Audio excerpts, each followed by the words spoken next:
Welcome back. Markets coming back, at least so far today. Dow up nearly 600 points as we start the second half of making money. Coming up with all this market volatility, where should you consider putting your money? Not, of course, just for the rest of this year, but going into 2019, because some stocks are obviously way oversold. I got some experts here to help us figure all of that out. But first, while Wall Street is worrying about a possible looming recession, American shoppers have had no fears about spending this holiday season. In fact, early data shows holiday retail sales are the strongest that they've been in 6 years, and even the Trump administration has taken notice. Earlier today, I spoke with White House advisor Kevin Hassett. Take a listen to what he had to say. You know, the economy is doing great, and that's showing up in the Christmas sales, which are going to be about the best we've ever seen.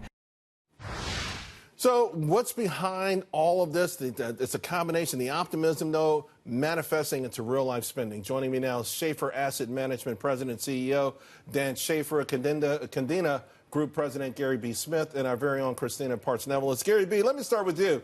You know, surveys are one thing, and we go by them, we use them, they help us make decisions. We had a survey last weekend, Michigan Consumer Confidence blew away Wall Street estimates, much stronger than anticipated. But we are seeing it materialize. We're getting these numbers in, and they look phenomenal. What's behind it, you think?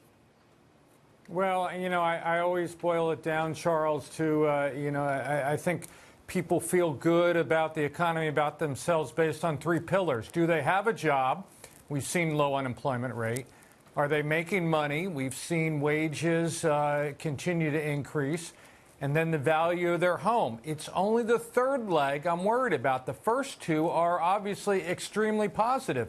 Taking that into a Christmas season, I think you saw the result. You have very good sales. Going out further, you talked earlier about the wealth effect, which contributes applicable directly to their home value and their home sale.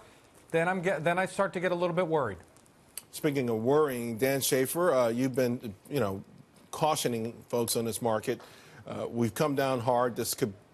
We're on the verge, perhaps, of being the worst December since the Great Depression, before the Great Depression, right, or 1931. Mm-hmm. So, what do you make of it? What does the market? What's beneath all of this? Because the data that seems to be great almost every day, or good, slowing but good stuff, is the exact opposite reaction in the stock market. What is the market saying?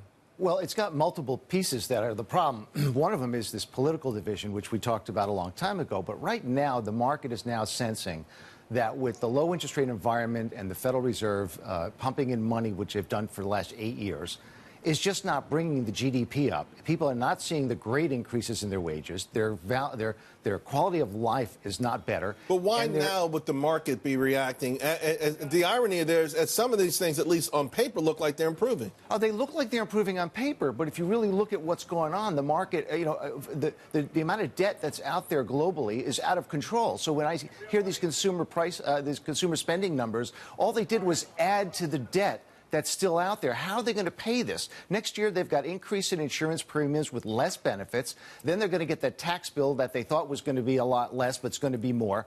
Where's this money going to come from to pay down the debt? And that, what I believe, is holding down the global economies, is this repaying of interest on debt that takes out of earnings and takes out of people's pockets. That hasn't stopped. And because that hasn't stopped, the stock market is beginning to realize that not only the political winds are causing a problem, but that consumers may be on the verge of being tapped out.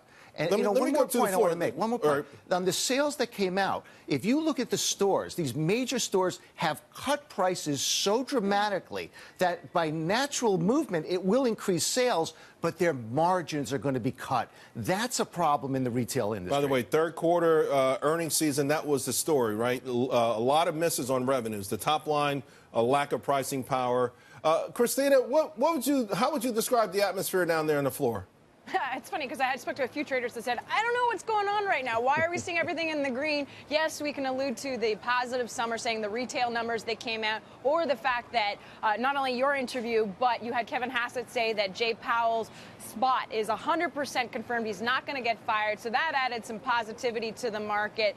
Some are saying, it's been oversold territory, especially on Monday. So these are some people trying to snap up some deals at the moment. But really, there's not one particular factor. And I think Dan was spot on when you talk about really the concerns heading into 2019. Retail sales up 5.1% for this holiday season, according to MasterCard. Sounds great, but if you I went and you look at the stores, most of the stuff has been discounted for quite a while, since Black Friday, and then today it's even more so. Some stores at 50% off. So, like you said, these margins are a lot lower, and that's a concern going forward. And last but not least, FactSet published just numbers, and they were saying that for the next set of earnings that are coming out, Q4, they expect it to be less than half compared to last year.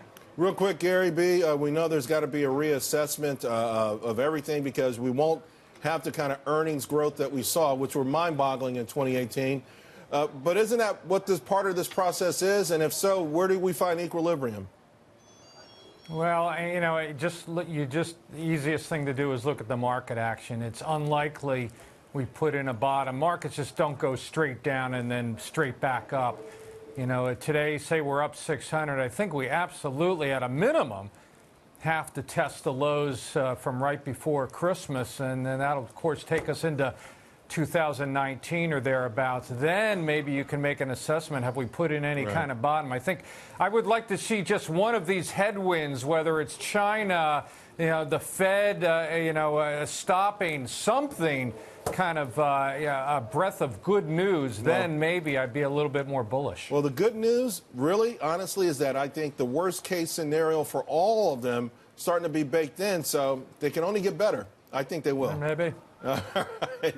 Gary, where's the Gary B. I used to know and love? I don't know about that. Trampled by this market. Kristina, Dan, Gary, thank you all very much.